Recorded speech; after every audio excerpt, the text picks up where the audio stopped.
Hi, hello, and welcome back, y'all, to another reaction video. So today we're about to watch 10 WWE moments that were actually unscripted. So without further ado, y'all, we're about to hop straight into this video. So let's watch right now.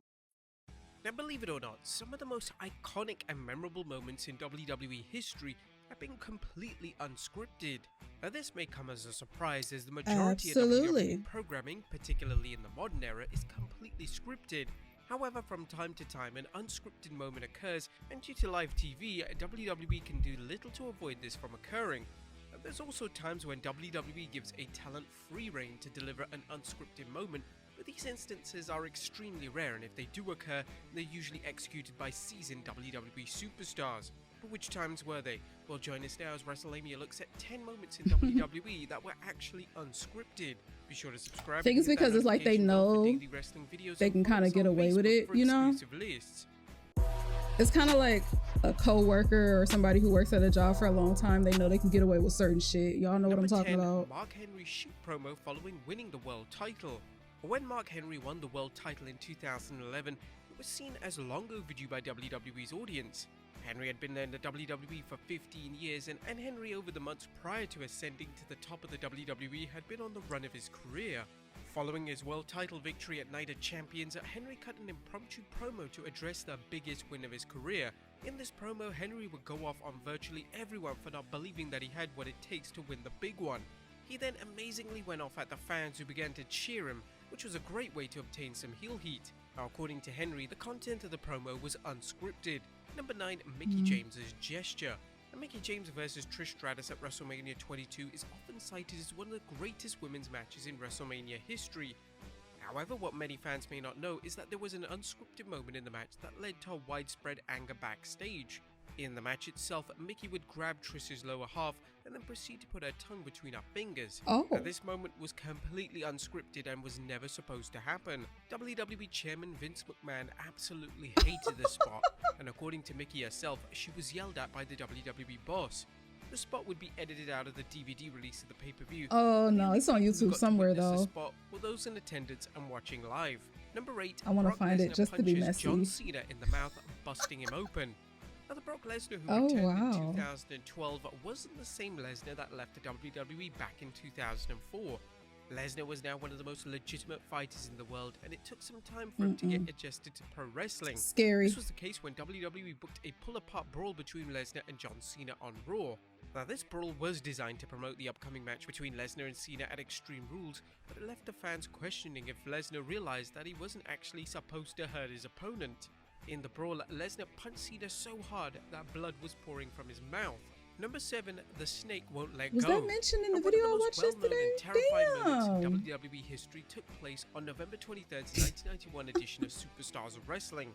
This edition of Superstars featured Jake the Snake Roberts allowing his snake to bite Macho Man Randy Savage. Now, the snake had been devenomized, but nevertheless, it was still brutal to witness. The initial script for the spot involved Savage being tangled in the ropes, and then Jake would allow his snake to bite Savage on the arm.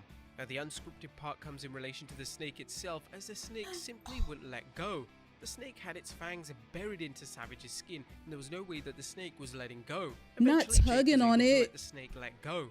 Number 6, Stone Cold and Bret Hart go off script to create one. Not tugging on the snake to let go. The snake like, I ain't got no script. I'm just a snake. Like, white meat. Like, get your snake off me, bro. Get your snake. Get your snake. Get your snake. One of the most memorable visuals in WWE history. Stone Cold's arrival as the new face of the WWE truly started at WrestleMania 13. In one of the most famous matches of all time, Austin faced off against Bret Hart in the highly regarded submission match. This match is considered to not just be the match that made Austin, but it's also known as one of the most acclaimed matches to ever take place in WWE. The most iconic moment in the match involved Austin screaming in anger whilst locked in the trademark sharpshooter. Austin had blood oozing from his forehead and would end up passing out due to the pain. Now, during this time in '97, WWE had an outright ban on blood in matches. Therefore, when Bret came up with the idea for the match finish to be revolved around blood, Bret knew that he and Austin had to go off script. During an appearance on Edge and Christian's podcast, the WWE Hall of Famer revealed, I remember I said, you don't want to take any chances at WrestleMania. Trust me, let me do it. And I remember he trusted me, which is I learned the first thing I learned in the business, to never let anybody do that to you. And Steve totally trusted me. I said, I just trust me because I'll do it right. Oh. I remember there was could be a lot of heat. I mean, I could have been just as much trouble as Steve at that time. They had no blood policy for a while, and the toy companies and everybody were on Vince's ass, and no blood. And I go, well, let's just pretend it was an accident. What are they going to do? Vince McMahon was furious with both men, but as so planned, Bret and basically, Austin pretended it was a simple accident. They were both in on it. They didn't purposely draw blood in the match, and as a result, they avoided any penalty or punishment being issued by the chairman. Number 5, Randy Orton. Yeah, so they were both pretty much in on it, but I'm just curious to know what that conversation was after that match, because I'm like, Austin was like, okay, I trust you, but goddamn, I didn't know you were gonna go that far. So it's like, I don't know what that conversation was like after, because he was bloody. My lord. Henry. Now, Randy Orton's character has always been very serious, and he's never really deviated away from it. However, in 2011, Orton showed his new side to his character after dropping Mark Henry with an RKO on SmackDown. Oh, when he did that ballerina Orton was thing? so satisfied with the RKO that he delivered on Henry that the former WWE champion decided to jump in the air and perform a toe touch jump split. It was amazing. That is to witness, so and Christian funny. was the one in the ring where Orton looked absolutely bewildered at what he just did. Number 4, Kevin Owens wins the US that's title. funny for real. On paper, Kevin Owens and AJ Styles should have had tremendous matches together, but this simply wasn't the case when the two feuded over the US title in 2017. For whatever reason, they simply didn't click, and their match at the Battleground pay-per-view is a great example of this. The match was rather sloppy in place, and the match finish was completely unscripted. AJ would apply a crossface to Owens, and this is when Owens would roll through in a spot which was supposed to simply act as a basic transitional spot. AJ's shoulders were down on the mat, and this led to the referee calling the match as a shoot and counting 1, 2, 3. Owens would win the US title in a completely unplanned finish.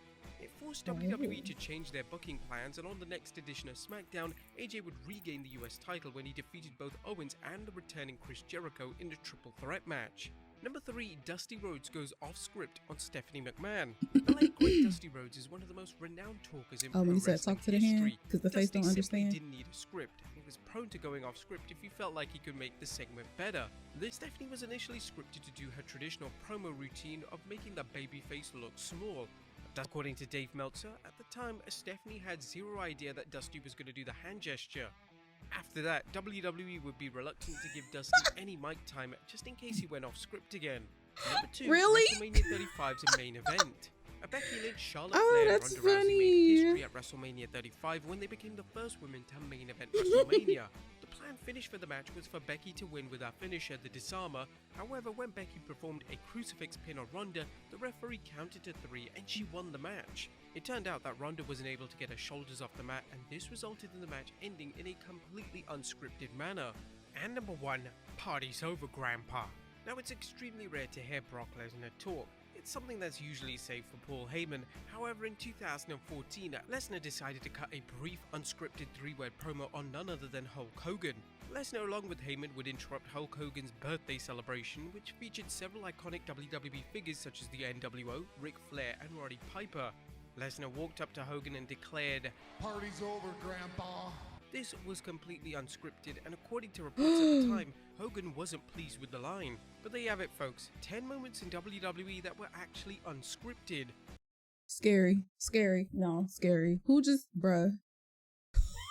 Now, if all them old ass men would have jumped on you for that, he probably would have beat all their ass. I'm just saying. The way Stephanie was looking at Triple H when I can't think of his name. When what's the name put his hand in her face, she was looking at him like, because she was not looking at she didn't look at why the fuck I can't think about his name right now. She was not looking at him. She was looking at her husband like, are you gonna do anything? That's embarrassing. But leave some comments down below. Let me know what you guys think, and I will see y'all in the next one. Toodles.